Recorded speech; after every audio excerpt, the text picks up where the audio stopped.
തൊടുപുഴയിലായിരുന്നു നാടിനെ നടുക്കിയ സംഭവം അരങ്ങേറിയത്. പുറപ്പുഴ സെന്റ് സെബാസ്റ്റ്യൻ സ്കൂളിൽ നിന്നും മലമ്പുഴയിലേക്ക് ടൂർ പോയ ഒരു സംഘം വിദ്യാർത്ഥികൾ രാത്രി 12 മണിയോടുകൂടി മടങ്ങിയെത്തുന്നു. കുട്ടികളെയെല്ലാം അവിടെ കാത്തുനിന്ന രക്ഷകർത്താക്കൾ കൂട്ടിക്കൊണ്ടുപോയ ശേഷം സ്കൂൾ ഹെഡ് മാസ്റ്റർ ജോസഫ് സാറും മകൻ പായസും സ്കൂളിന്റെ ഗേറ്റ് പൂട്ടിയ ശേഷം വീട്ടിലേക്ക് മടങ്ങി. തൊട്ടടുത്ത ദിവസം അധ്യാപകരും കുട്ടികളും സ്കൂളിലെത്തിയപ്പോൾ സ്കൂൾ ഗേറ്റ് പൂട്ടിയിട്ട നിലയിലായിരുന്നു. സ്കൂളിന്റെ തന്നെ തൊട്ടടുത്ത് താമസിക്കുന്ന ഹെഡ് മാസ്റ്റർ കൂടിയായ ജോസഫ് സാർ ആയിരുന്നു എല്ലാ ദിവസവും രാവിലെ വന്ന് സ്കൂൾ തുറക്കുന്നത്. സമയമേറെയായിട്ടും ജോസഫ് സാറിനെ കാണാതെ വന്നതോടുകൂടി കൂട്ടത്തിലൊരു അധ്യാപകൻ താക്കോൽ വാങ്ങുന്നതിനായി ജോസഫ് സാറിന്റെ വീട്ടിലേക്ക് എത്തി. വാതിൽ തുറന്നെത്തിയത് ജോസഫിന്റെ ഭാര്യ ലൂസിയായിരുന്നു. തലേ ദിവസം ടൂർ പോയ ക്ഷീണത്താൽ ജോസഫ് സാർ കിടക്കുകയാണെന്നും അല്പസമയത്തിനകം അദ്ദേഹം സ്കൂളിലേക്ക് മടങ്ങിയെത്തുമെന്നും ലൂസി പറയുകയും ആ താക്കോൽ കൂട്ടം അവിടേക്കെത്തിയ അധ്യാപകനെ ഏൽപ്പിക്കുകയും ചെയ്തു. ടൂറിന് പോയി മടങ്ങിയെത്തിയ ജോസഫ് സാറിന് പനി ബാധിച്ച വിവരം ആ അധ്യാപകൻ സ്കൂളിലെത്തിയപ്പോൾ മറ്റുള്ളവരെ അറിയിച്ചു. വൈകുന്നേരം പതിവ് പോലെ സ്കൂൾ പൂട്ടിയ ശേഷം താക്കോൽ കൂട്ടം ജോസഫ് സാറിന്റെ വീട്ടിലേൽപ്പിച്ചു. ആ സമയത്തും ജോസഫ് സാറിനെ കാണാൻ കഴിഞ്ഞില്ല. പനി അല്പം കൂടിയതിനാൽ അദ്ദേഹം ആശുപത്രിയിലേക്ക് പോയി എന്നായിരുന്നു ഭാര്യ ലൂസി പറഞ്ഞത്. തൊട്ടടുത്ത ദിവസവും ജോസഫ് സാറിനെ സ്കൂളിലേക്ക് കാണാതെയായപ്പോൾ അദ്ദേഹത്തിന് അസുഖം കൂടിക്കാണുമെന്ന് കരുതി ഒരു കൂട്ടം അധ്യാപകർ ജോസഫ് സാറിന്റെ വീട്ടിലെത്തുകയും വാതിലിൽ തട്ടി വിളിക്കുകയും ചെയ്തു. എന്നാൽ അകത്തുനിന്നും യാതൊരു പ്രതികരണവുമില്ലായിരുന്നു. ഭാര്യയും മക്കളെയും കൂട്ടി വീട് പൂട്ടി എവിടെയെങ്കിലും പോവുകയാണെങ്കിൽ അക്കാര്യം സ്കൂളിൽ അറിയിച്ച ശേഷം മാത്രമായിരുന്നു ജോസഫ് സാർ പോകാറുള്ളത്. ഇവിടെ അങ്ങനെയും സംഭവിക്കാത്തതിനാൽ അധ്യാപകർക്ക് ആകെ ആശയക്കുഴപ്പമായി. അധ്യാപകർ പതിവില്ലാതെ ജോസഫ് സാറിന്റെ മുറ്റത്ത് നിൽക്കുന്നത് കണ്ടപ്പോൾ പ്രദേശവാസികളൊക്കെ അങ്ങോട്ടേക്കെത്തി. ജോസഫ് സാറിന് അസുഖം കൂടുതലായി ആശുപത്രിയിലേക്ക് കൊണ്ടുപോയതാകാമെന്ന് അധ്യാപകർ പറഞ്ഞെങ്കിലും ആ വീട്ടിലേക്ക് വാഹനങ്ങളൊന്നും തന്നെ വന്നതായി അവരാരും കണ്ടില്ല എന്ന് നാട്ടുകാർ അറിയിച്ചു. അതുമാത്രവുമല്ല, ജോസഫിനെ കൂടാതെ ആ വീട്ടിൽ അയാളുടെ ഭാര്യയും 4 മക്കളുമുണ്ട്. വീട് പൂട്ടി എല്ലാവരും കൂടി ഒരുമിച്ച് ആശുപത്രിയിലേക്ക് പോകാനും സാധ്യത കുറവായതിനാൽ നാട്ടുകാർക്കും സംശയമായി. ഈ സമയത്തായിരുന്നു തൊടുപുഴ സ്റ്റേഷനിൽ നിന്നും ഒരു പോലീസ് ജീപ്പ് അവിടേക്ക് എത്തിയത്. ജോസഫിന്റെ വീടിന് മുൻപിൽ ആൾക്കൂട്ടം കണ്ട് ജീപ്പിൽ നിന്നിറങ്ങിയ SI അവരോട് കാര്യം തിരക്കി. ജോസഫ് സാറിനെ ഇതുവരെയും സ്കൂളിലേക്ക് കാണാത്ത സാഹചര്യത്തിൽ സ്കൂളിന്റെ താക്കോൽ അദ്ദേഹത്തിന്റെ ഭാര്യയുടെ കയ്യിൽ നിന്നും വാങ്ങുന്നതിനാണ് തങ്ങൾ അവിടേക്ക് എത്തിയതെന്ന് അധ്യാപകർ മറുപടി പറഞ്ഞു. അധ്യാപകർ പറഞ്ഞത് കേട്ട SI കൂടെയുണ്ടായിരുന്ന പോലീസുകാരനോട് എന്തോ ഒരു സ്വകാര്യം പറഞ്ഞു. ഉടൻ തന്നെ ആ പോലീസുകാരൻ ജീപ്പിന്റെ പിൻവശത്തേക്ക് പോയി പുറകുവശത്തെ ഡോർ തുറന്നു. ജീപ്പിനുള്ളിലേക്ക് നോക്കിയ അധ്യാപകരും അവിടെ കൂടി നിന്ന നാട്ടുകാരും വാഹനത്തിനകത്തിരിക്കുന്ന ആളിനെ കണ്ട് നടുങ്ങിപ്പോയി. കൈകളിൽ വിലങ്ങണിഞ്ഞ രീതിയിൽ ജോസഫ് സാറിന്റെ ഭാര്യ ലൂസി പോലീസ് ജീപ്പിനുള്ളിൽ ഇരിക്കുന്നു. ലൂസിയെ എന്തിനാണ് പോലീസുകാർ അറസ്റ്റ് ചെയ്തതെന്ന് നാട്ടുകാർ ചോദിക്കാൻ തുടങ്ങിയ സാഹചര്യത്തിൽ തന്നെ ഒരു പോലീസുകാരൻ ജീപ്പിനുള്ളിൽ നിന്നും ഒരു സ്യൂട്ട് കേസ് എടുത്ത് പുറത്തേക്ക് വെച്ചു. ലൂസിയെ എന്തിനാണ് പോലീസ് അറസ്റ്റ് ചെയ്തിരിക്കുന്നതെന്ന് ചോദിച്ചപ്പോൾ അവർ തലകുനിക്കുകയാണ് ചെയ്തത്. ഈ സമയത്തായിരുന്നു ജോസഫ് എവിടെയെന്നുള്ള ചോദ്യം SI ലൂസിയോട് ചോദിക്കുന്നത്. ആ ചോദ്യം കേട്ട ലൂസി വീടിന് മുൻവശത്തുണ്ടായിരുന്ന വൈക്കോൽ തുറുവിലേക്കാണ് നോക്കിയത്. ലൂസി വൈക്കോൽ കൂനയിലേക്ക് നോക്കിയതും നാട്ടുകാരുടെയും പോലീസിന്റെയും ശ്രദ്ധ ആ ഭാഗത്തേക്ക് തിരിഞ്ഞു. പോലീസിന്റെ നിർദ്ദേശപ്രകാരം അവിടെ കൂടി നിന്നവരിൽ 2 പേർ ചേർന്ന് വൈക്കോൽ കൂനയിലെ വൈക്കോൽ കുറേശ്ശെ മാറ്റി തുടങ്ങി. അല്പസമയം കഴിഞ്ഞപ്പോൾ വൈക്കോൽ തുറുവിൽ നിന്നും രൂക്ഷമായ ഗന്ധം അനുഭവപ്പെട്ടു തുടങ്ങി. പകുതിയോളം വൈക്കോൽ നീക്കം ചെയ്ത സമയത്ത് നടുക്കുന്ന ഒരു കാഴ്ചയായിരുന്നു നാട്ടുകാർ കണ്ടത്. പാതി അഴുകിയ നിലയിൽ 2 പുരുഷന്മാരുടെ മൃതദേഹങ്ങൾ. ആ മൃതദേഹങ്ങൾ നിവർത്തിയിട്ടപ്പോൾ അവിടെ കൂടി നിന്ന നാട്ടുകാർ അറിയാതെ നിലവിളിച്ചു പോയി. അത് ജോസഫ് സാറിന്റെ ആദ്യ ഭാര്യയിലെ മക്കളായ ജോസും ലൂക്കോസുമായിരുന്നു. ഈ സമയത്താണ് തൊട്ടപ്പുറത്ത് മറ്റൊരു വൈക്കോൽ കൂന കൂടി പോലീസിന്റെ ശ്രദ്ധയിൽപ്പെട്ടത്. ആ വൈക്കോൽ കൂടി നീക്കം ചെയ്യാൻ പോലീസ് ആവശ്യപ്പെട്ടു. വൈക്കോൽ നീക്കം ചെയ്ത ആളുകൾ തീർത്തും ഞെട്ടിപ്പോയി. ആ വൈക്കോൽ തുറുവിനുള്ളിൽ ജോസഫ് സാറിന്റെയും തലേ ദിവസം അവർക്കൊപ്പം ടൂറിന് പോയ ഇളയ മകൻ പയസിന്റെയും മൃതദേഹമായിരുന്നു. 4 മൃതദേഹങ്ങളിലും വെട്ടേറ്റ പാടുകൾ ഉണ്ടായിരുന്നു. കമ്പിപ്പാര പോലെയുള്ള എന്തോ മൂർച്ചയേറിയ ആയുധം ഉപയോഗിച്ച് 4 മൃതദേഹങ്ങളിലും കുത്തി പരിക്കേൽപ്പിച്ചിട്ടുണ്ടെന്ന് പോലീസിന് വ്യക്തമായി. 4 പേർ കൊല്ലപ്പെട്ട് കിടക്കുന്ന ആ കാഴ്ച കണ്ട് അമ്പരന്നു പോയ നാട്ടുകാർ ലൂസിയെ ഒന്ന് നോക്കി. ഈ സമയത്തായിരുന്നു SI ലൂസിക്ക് സമീപമുണ്ടായിരുന്ന ആ സ്യൂട്ട് കേസ് ഒന്ന് തുറക്കാൻ ആവശ്യപ്പെട്ടത്. SIയുടെ നിർദ്ദേശപ്രകാരം കൂടെയുണ്ടായിരുന്ന പോലീസുകാരൻ ലൂസിയുടെ കൈകളിലെ വിലങ്ങഴിക്കുകയും അവരോട് ആ സ്യൂട്ട് കേസ് തുറക്കാൻ ആവശ്യപ്പെടുകയും ചെയ്തു. ഇത് കേട്ട ഉടൻ തന്നെ ജനങ്ങൾക്ക് മുൻപാകെ ലൂസി ആ സ്യൂട്ട് കേസ് തുറന്നു വെച്ചു. അതിനുള്ളിലെ കാഴ്ച കണ്ട ജനങ്ങൾ ശരിക്കും നിലവിളിച്ച് കരഞ്ഞുപോയി. സ്യൂട്ട് കേസിനുള്ളിൽ ലൂസിയുടെ ഏറ്റവും ഇളയ മകൾ ബീനയുടെ മൃതദേഹം ഒടിച്ചു മടക്കിയ നിലയിലായിരുന്നു വെച്ചിരുന്നത്.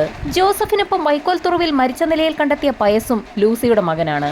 ഒന്നും മനസ്സിലാകാതെ അമ്പരന്ന് നിന്ന നാട്ടുകാരോട് SI ആ കാര്യം പറഞ്ഞു. അതിരാവിലെ ലൂസി തൊടുപുഴയ്ക്കടുത്തുള്ള ഒരു പള്ളിയിലെത്തുകയും മരിച്ചുപോയവർക്കായി ഒരു പ്രാർത്ഥന നടത്തണമെന്ന് അവിടുത്തെ വികാരിയോട് ആവശ്യപ്പെടുകയും ചെയ്തു.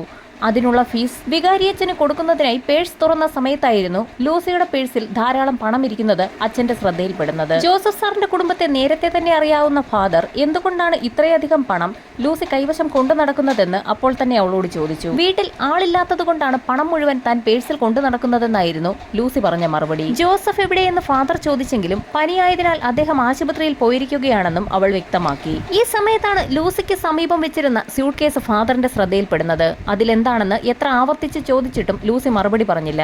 ഒടുവിൽ ആ സ്യൂട്ട് കേസ് തുറക്കാൻ ഫാദർ നിർബന്ധിച്ചു. നിർബന്ധം സഹിക്കവയ്യാതെ വന്നപ്പോൾ സ്യൂട്ട് കേസിന്റെ താക്കോൽ ലൂസി അവിടെയുണ്ടായിരുന്ന കപ്പ്യാരിയെ ഏൽപ്പിച്ചു. സ്യൂട്ട് കേസ് തുറന്നു നോക്കിയ ഫാദറും കപ്പ്യാരും ഒരുപോലെ ഞെട്ടി. അതിനുള്ളിൽ ഉണ്ടായിരുന്നത് ലൂസിയുടെ ഇളയ മകൾ ബീനയുടെ ഒടിച്ചു മടക്കിയ നിലയിലുണ്ടായിരുന്ന മൃതദേഹമായിരുന്നു. ഉടൻ തന്നെ വിവരം തൊടുപുഴ പോലീസ് സ്റ്റേഷനിൽ അറിയിക്കുകയും SI സംഘവും സ്ഥലത്തെത്തി ലൂസിയെ കസ്റ്റഡിയിലെടുക്കുകയുമായിരുന്നു. ഇത്രയും കൊലപാതകങ്ങൾ എന്തിനാണ് നടത്തിയതെന്നുള്ള നാട്ടുകാരുടെയും പോലീസിന്റെയും ആവർത്തിച്ചുള്ള ചോദ്യത്തിനുത്തരമായി ലൂസി ആ കഥ പറഞ്ഞു തുടങ്ങി. ജോസഫ് സാറിന്റെ ഭാര്യ മരിച്ച സമയത്ത് വളരെ പ്രതീക്ഷയോടുകൂടിയായിരുന്നു അദ്ദേഹത്തിന്റെ രണ്ടാം ഭാര്യയായി ലൂസി ആ വീട്ടിലേക്ക് എത്തിയത്. ആ സമയത്ത് ജോസ്, ലൂക്കോസ് എന്നീ 2 മക്കൾ ജോസഫിനുണ്ടായിരുന്നു. ആ 2 കുട്ടികളെയും സ്വന്തം മക്കളെ പോലെയായിരുന്നു ലൂസി വളർത്തിയത്. പോകെ പോകെ ജോസഫിന്റെ സ്വഭാവത്തിൽ പ്രകടമായ മാറ്റങ്ങൾ വന്നു തുടങ്ങി. ചെറിയ കാര്യങ്ങൾക്ക് പോലും ലൂസിയെ ഉപദ്രവിക്കുന്ന ശീലമായിരുന്നു അയാളുടേത്. വിവാഹ സമയത്ത് ലൂസിയുടെ വീട്ടിൽ നിന്നും കൊടുത്ത സ്ത്രീധനം കുറഞ്ഞുപോയി എന്ന പേരിലായിരുന്നു മിക്ക ദിവസവും അവർ തമ്മിൽ വഴക്കുണ്ടായിരുന്നത്. മർദ്ദനം സഹിക്കവയ്യാതെ ലൂസി ആ വിവരങ്ങളൊക്കെ തന്റെ സഹോദരൻ ജോയിയെ അറിയിക്കുകയും അത് ചോദിക്കുന്നതിനായി ജോയി ഒരു ദിവസം ജോസഫിന്റെ വീട്ടിലേക്ക് എത്തുകയും ചെയ്തു. 1ഉം 2ഉം പറഞ്ഞ് ജോസഫും ജോയിയും തമ്മിൽ വലിയ വഴക്കുണ്ടായി. ജോയി ആ വീട്ടിൽ നിന്ന് പോയ ശേഷം ജോസഫ് അയാളുടെ ഒരു സഹോദരനെ ആ വീട്ടിലേക്ക് വിളിച്ചു വരുത്തുകയും സഹോദരനും ജോസഫും ചേർന്ന് അന്ന് ലൂസിയെ ഒരുപാട് മർദ്ദിക്കുകയും ചെയ്തു. ജോസഫും സഹോദരനും ചേർന്ന് ലൂസിയെ മർദ്ദിച്ച വിവരവും ലൂസി തന്റെ സഹോദരനായ ജോയിയെ അറിയിച്ചിരുന്നു. വിവരമറിഞ്ഞ ജോയി അത് ചോദിക്കുന്നതിനായി തന്റെ വീട്ടിലേക്ക് എത്തുമെന്ന് നേരത്തെ തന്നെ മനസ്സിലാക്കിയ ജോസഫ് അയാളുടെ സഹോദരനെയും കൂട്ടി ജോയിയെ നേരിടാൻ അവിടെ കാത്തിരുന്നു. സഹോദരി ലൂസിയെ മർദ്ദിച്ച വിവരം ചോദിക്കാനെത്തിയ ജോയിയെ അവിടെയിട്ട് ജോസഫും അയാളുടെ സഹോദരനും ചേർന്ന് അതിക്രൂരമായി ഉപദ്രവിച്ചു. ആ പ്രശ്നത്തിൽ ഇടപെടുന്നതിനിടയിൽ ലൂസിക്കും ഒരുപാട് മർദ്ദനമേറ്റു. ക്രൂരമായ മർദ്ദനങ്ങൾ ഏറ്റുവാങ്ങുന്ന സമയത്ത് ലൂസി ഗർഭിണിയായിരുന്നു. ആ സമയത്തായിരുന്നു അവൾ തന്റെ 2ാമത്തെ കുട്ടിയായ ബീനയ്ക്ക് ജന്മം നൽകിയത്. 8-9 വർഷമായി സ്വന്തം മക്കളെ പോലെ വളർത്തിക്കൊണ്ടുവന്ന ജോസഫിന്റെ ആദ്യ ഭാര്യയിലെ മക്കളെങ്കിലും തനിക്കൊപ്പം നിൽക്കുമെന്ന് കരുതിയ ലൂസിക്ക് ആകെ തെറ്റി. ലൂസിക്ക് മർദ്ദനമേൽക്കുന്ന സമയത്തും ജോസഫ് അവളെ വഴക്ക് പറയുന്ന സമയത്തുമൊക്കെ ആ മക്കളും ജോസഫിനൊപ്പം നിന്നു. ലൂസിയെയും അവളുടെ മക്കളെയും ജോസഫിന്റെ ആദ്യ ഭാര്യയിലുണ്ടായ 2 ആൺമക്കൾക്കും ഇഷ്ടമല്ല എന്നുള്ള കാര്യം ലൂസിക്ക് വ്യക്തമായി. ജോസഫിന്റെ മൂത്ത മക്കളായ ജോസിനെയും ലൂക്കോസിനെയും ഒഴിവാക്കാൻ തന്നെ ലൂസി തീരുമാനിച്ചു. ആ സമയത്തായിരുന്നു ജോസഫ് സാറിന്റെ സ്കൂളിൽ നിന്നും മലമ്പുഴയിലേക്ക് വിനോദയാത്ര പുറപ്പെടുന്നത്. ഇളയ മകൻ പയസിനെയും കൊണ്ടായിരുന്നു ജോസഫ് വിനോദയാത്രയ്ക്ക് പോയത്. അന്ന് ആ രാത്രി തന്നെ താൻ പ്ലാൻ ചെയ്ത കാര്യങ്ങൾ നടപ്പിലാക്കാൻ തീരുമാനിച്ച ലൂസി ഏകദേശം അർദ്ധരാത്രിയോടുകൂടി വീടിന് പുറത്തിറങ്ങുകയും ചായ്പിൽ സൂക്ഷിച്ചിരുന്ന വലിയൊരു പാര കൈവശപ്പെടുത്തിയ ശേഷം ജോസിന്റെ മുറിയിലെത്തുകയും അവനെ തലക്കടിച്ച് കൊലപ്പെടുത്തുകയും ചെയ്തു. തൊട്ടപ്പുറത്തെ മുറിയിൽ ഉറങ്ങുകയായിരുന്ന ലൂക്കോസ് ഇതൊന്നും അറിഞ്ഞിരുന്നില്ല. പിന്നീട് ലൂക്കോസിന്റെ മുറിയിലെത്തുകയും അവനെയും സമാനമായ രീതിയിൽ അടിച്ച് കൊലപ്പെടുത്തുകയും ചെയ്തു. ആ 2 മൃതദേഹങ്ങളും വലിച്ചിഴച്ച് അടുക്കളയിലേക്ക് കൊണ്ടുവന്നിട്ടു. എന്നിട്ടും അരിശം തീരാത്ത ലൂസി ആ മൃതദേഹങ്ങളിൽ അവിടെയുണ്ടായിരുന്ന കോടാലി ഉപയോഗിച്ച് വെട്ടി പരിക്കേൽപ്പിച്ചു. അപ്പോഴേക്കും നേരം അർദ്ധരാത്രി പിന്നിട്ടിരുന്നു. 2 മൃതദേഹങ്ങളും ലൂസി വീടിന് പുറത്തെ വൈക്കോൽ തുറുവിനുള്ളിൽ ഒളിപ്പിച്ചു. മൃതദേഹങ്ങൾ അഴുകിത്തുടങ്ങുന്ന സമയത്ത് വൈക്കോൽ കൂന കത്തിക്കാമെന്ന് തീരുമാനിച്ചുറപ്പിച്ച ലൂസി രക്തക്കറ പുരണ്ട കോടാലിയും പാരയും ഒക്കെ കഴുകി വൃത്തിയാക്കിയ ശേഷം അകത്ത് രക്തം തളം കെട്ടിക്കിടന്ന മുറികളും അടുക്കളയും ഒക്കെ കഴുകി വൃത്തിയാക്കി. പോലീസ് അന്വേഷണത്തിൽ യാതൊരു തുമ്പും ലഭിക്കാതിരിക്കുന്നതിനും മുറിക്കുള്ളിലെ രക്തത്തിന്റെ രൂക്ഷമായ ഗന്ധം ഒഴിവാക്കുന്നതിനുമായി ആ പ്രദേശത്തുണ്ടായിരുന്ന ഒരു കാട്ടുപുല്ലിന്റെ കിഴങ്ങ് ഇടിച്ചു പിഴിഞ്ഞ് മുറിയിലൊക്കെ തളിച്ചു. ശേഷം രക്തം പുരണ്ട പായും തലയണയും മെത്തയും വസ്ത്രങ്ങളും ഒക്കെ കത്തിച്ചു കളഞ്ഞു. വീടിനകത്തെ രക്തക്കറയൊക്കെ പൂർണ്ണമായും തുടച്ചു നീക്കുന്നത് ശ്രമകരമായ ഒരു ദൗത്യം തന്നെയായിരുന്നു. അപ്പോഴേക്കും പിറ്റേ ദിവസം ഏകദേശം ഉച്ച കഴിഞ്ഞിരുന്നു. അന്ന് രാത്രി ഏകദേശം 12 മണിയോടുകൂടി മലമ്പുഴയിലേക്ക് ടൂറിന് പോയ ജോസഫും മകൻ പയസും തിരികെ എത്തി. വീട്ടിലെത്തിയ ജോസഫ് തന്റെ മൂത്ത 2 മക്കളെയും തിരക്കിയെങ്കിലും അവർ ഉറക്കത്തിലാണെന്നായിരുന്നു ലൂസി പറഞ്ഞ മറുപടി. ക്ഷീണമുണ്ടായിരുന്ന ജോസഫ് തൊട്ടടുത്ത മുറിയിലേക്ക് ഉറങ്ങാനായി പോയി. പയസും തന്റെ മുറിയിലേക്ക് കയറി. ജോസഫ് ഉറങ്ങിയെന്ന് മനസ്സിലാക്കിയ ലൂസി ചായ്പിലെത്തി അവിടെ ഒളിപ്പിച്ചു വെച്ചിരുന്ന പാരയുമായി മുറിക്കുള്ളിലേക്ക് എത്തുകയും ജോസഫിനെ തലക്കടിച്ച് കൊലപ്പെടുത്തുകയും ചെയ്തു. ജോസഫിന്റെ മരണം സംഭവിച്ചു എന്ന് മനസ്സിലായിട്ടും ലൂസി തന്റെ അരിശം തീർക്കുന്നതിനായി വീണ്ടും വീണ്ടും അയാളുടെ ശരീരത്തിലേക്ക് ആഞ്ഞാഞ്ഞ് അടിച്ചുകൊണ്ടേയിരുന്നു. ഈ സമയത്താണ് ലൂസിയുടെ ശ്രദ്ധയിൽ ഒരു കാര്യം പെടുന്നത്. കതകിന്റെ ഇടയിലൂടെ തന്റെ ഇളയ മകൻ പയസ് ഈ കാര്യങ്ങളെല്ലാം കാണുന്നുണ്ടായിരുന്നു. സമനില തെറ്റി നിൽക്കുന്ന ലൂസി മുൻപിൽ നിൽക്കുന്നത് തന്റെ മകനാണെന്ന് പോലും ഓർക്കാതെ പയസിനെയും വെട്ടി വീഴ്ത്തി. ശേഷം ജോസഫിന്റെ മൃതദേഹം അടുക്കളയിലേക്ക് കൊണ്ടുവന്നിട്ട് അവിടെ ഉണ്ടായിരുന്ന കോടാലി ഉപയോഗിച്ച് അയാളുടെ ശരീരത്തിൽ തലങ്ങും വിലങ്ങും വെട്ടി പരിക്കേൽപ്പിച്ചു. പയസിന്റെയും ജോസഫിന്റെയും മൃതദേഹങ്ങൾ അവിടെയുണ്ടായിരുന്ന മറ്റൊരു വൈക്കോൽ കൂനയ്ക്കുള്ളിൽ ഒളിപ്പിച്ചു. കൊലപ്പെടുത്താൻ ഉപയോഗിച്ച ആയുധങ്ങൾ കഴുകി വൃത്തിയാക്കിയ ശേഷം വീടിനുള്ളിലേക്ക് കടന്ന ലൂസി പഴയതുപോലെ തന്നെ രക്തം തളം കെട്ടിക്കിടന്ന മുറികളും അടുക്കളയും ഒക്കെ കഴുകി വൃത്തിയാക്കുകയും പോലീസിന് ഒരു തുമ്പും ലഭിക്കാതിരിക്കുന്നതിനായി കാട്ടുപുല്ലിന്റെ കിഴങ്ങ് ചതച്ച ശേഷം അതിന്റെ നീര് അവിടേക്ക് തളിക്കുകയും ചെയ്തു.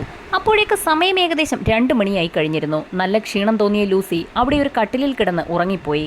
ഈ സമയത്ത് ഈ കാര്യങ്ങളൊന്നും അറിയാതെ ബീനയുടെ ഏറ്റവും ഇളയ മകൾ ബീന അവിടെ തൊട്ടിലിൽ കിടന്ന് ഉറങ്ങുകയായിരുന്നു. ക്ഷീണം കാരണം ഉറങ്ങിപ്പോയ ലൂസി ഞെട്ടി ഉണർന്നു നോക്കിയപ്പോൾ നേരം ഒരുപാട് വെളുത്തിരുന്നു. കണ്ണു തുറന്നു നോക്കിയ ലൂസി തൊട്ടിലിൽ മകൾ ബീനയെ കണ്ടില്ല. 1.5 വയസ്സ് പ്രായം മാത്രമേ ഉള്ളൂ എങ്കിലും തൊട്ടിലിന് പൊക്കം കുറവായതിനാൽ ഉണർന്നു കഴിഞ്ഞാൽ ബീന തൊട്ടിലിൽ നിന്നും തനിയെ താഴെ ഇറങ്ങുമായിരുന്നു. മുറിക്കുള്ളിൽ നിന്നും മകളെ അന്വേഷിച്ച് പുറത്തിറങ്ങിയ ലൂസി കാണുന്നത് തൊട്ടപ്പുറത്തുണ്ടായിരുന്ന പടിക്കെട്ടിൽ നിന്നും തലയടിച്ച് താഴെ വീണ നിലയിൽ അനക്കമില്ലാതെ കിടക്കുന്ന മകൾ ബീനയെയാണ്. മകളെ ആ വീടിനുള്ളിൽ ഉപേക്ഷിച്ചിട്ട് പോകാൻ മനസ്സ് തോന്നാത്ത ലൂസി അവളുടെ മൃതദേഹം ഒരു സ്യൂട്ട് കേസിനുള്ളിലേക്ക് ഒടിച്ചു മടക്കി വെക്കുകയായിരുന്നു. എന്നാൽ ആ കഥ പോലീസിന് അത്ര വിശ്വസനീയമായിരുന്നില്ല. പിന്നീട് എന്താണ് സംഭവിച്ചതെന്ന് പോലീസ് ചോദിച്ചപ്പോൾ ലൂസിയുടെ മറുപടി ഇങ്ങനെയായിരുന്നു. അവിടെ അലമാരിയിൽ സൂക്ഷിച്ചിരുന്ന പണം പേഴ്സിനുള്ളിലേക്ക് വെച്ച ശേഷം സ്യൂട്ട് കേസുമായി തൊടുപുഴയിലേക്ക് പോകാൻ തീരുമാനിച്ച ലൂസി അവിടെ എത്തിയപ്പോൾ പള്ളിയിലിറങ്ങി മക്കൾക്ക് വേണ്ടി ഒന്ന് പ്രാർത്ഥിക്കാൻ തീരുമാനിച്ചു. അങ്ങനെയായിരുന്നു തൊടുപുഴ വികാരിയെ കണ്ട് മരിച്ചുപോയവർക്ക് വേണ്ടി ഒരു പ്രാർത്ഥന ചൊല്ലാൻ ലൂസി ആവശ്യപ്പെട്ടത്. അവിടെ വെച്ചായിരുന്നു ലൂസിയുടെ പ്ലാൻ എല്ലാം പൊളിച്ചുകൊണ്ട് ഫാദർ വിവരങ്ങളെല്ലാം മനസ്സിലാക്കിയ ശേഷം തൊടുപുഴ പോലീസ് സ്റ്റേഷനിൽ അറിയിച്ചത്. നാടിനെ നടുക്കിയ കൊലപാതക വിവരമറിഞ്ഞ് ഉന്നത ഉദ്യോഗസ്ഥർ സ്ഥലത്തെത്തി. ഉടൻ തന്നെ ഇൻക്വസ്റ്റ് നടപടികൾ ആരംഭിക്കുകയും ഫോറൻസിക് സംഘം കിട്ടാവുന്നത്ര തെളിവുകൾ ശേഖരിക്കാൻ തുടങ്ങുകയും ചെയ്തു. ലൂസിക്കെതിരെ ശക്തമായ തെളിവുകൾ ശേഖരിച്ചില്ല എങ്കിൽ കോടതിയിൽ അവർ മൊഴിമാറ്റി പറയാൻ സാധ്യതയുള്ളതിനാൽ ലൂസിയുടെ സഹോദരനെ കൂടി പോലീസ് കസ്റ്റഡിയിലെടുത്തു. ജോസഫും ലൂസിയും തമ്മിൽ നിരന്തരം വഴക്കുണ്ടായ കാര്യവും അത് ചോദിക്കാനായി അയാൾ എത്തിയപ്പോൾ ജോസഫിന്റെ സഹോദരൻ അവരെ രണ്ടുപേരെയും മർദ്ദിച്ച വിവരവും ജോയി പോലീസിന് മുൻപാകെ മൊഴി നൽകി. എന്നാൽ പോലീസിന്റെ ചോദ്യം ചെയ്യലിൽ ജോസഫിന്റെ സഹോദരൻ അക്കാര്യങ്ങളെല്ലാം നിഷേധിച്ചു. അങ്ങനെയൊരു സംഭവമേ ഉണ്ടായിട്ടില്ല എന്നാണ് അയാൾ വ്യക്തമാക്കിയത്. വ്യത്യസ്തങ്ങളായ 2 മൊഴികളും പോലീസ് സംഘം വിശദമായി തന്നെ രേഖപ്പെടുത്തി. എല്ലാ തെളിവുകളോടും കൂടി കേസ് പൂർത്തിയാക്കിയ പോലീസ് സംഘം കോടതിയിൽ കുറ്റപത്രം സമർപ്പിച്ചു. എറണാകുളം സെഷൻസ് കോടതി ജഡ്ജി ലൂസിക്ക് വധശിക്ഷ വിധിച്ചു. വധശിക്ഷയ്ക്ക് വിധിക്കപ്പെട്ട ലൂസി ഹൈക്കോടതിയിൽ അപ്പീൽ നൽകി. അവളുടെ അപ്പീൽ പരിഗണിച്ച ഹൈക്കോടതി വധശിക്ഷ ജീവപര്യന്തമാക്കി കുറച്ചു.